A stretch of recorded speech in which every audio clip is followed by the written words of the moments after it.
бір жасағанда өте жұмсақ болып шығатын песочный қамырдан самса дайындаймыз.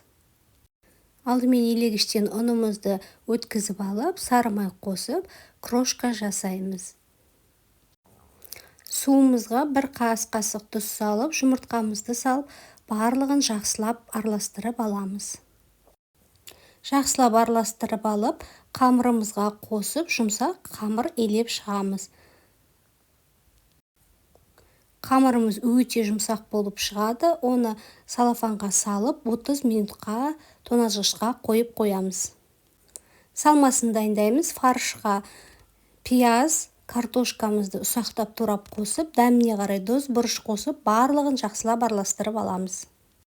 30 минут тұрған қамырымызды кішкентай бөлшектерге бөліп, доңғалатып, жұқағып жаямыз. Жұқағып жайып алып, ортасына салмасын салып, самсамызды жасап шығамыз.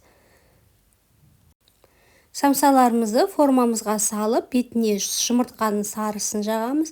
Және де әдемілік үшін күнжіт сеуіп шығып, 180 градуста қызып тұрған пеште 30-35 минутта пісіріп аламыз. Өте дәмді болып шығады, жасап көріңіз.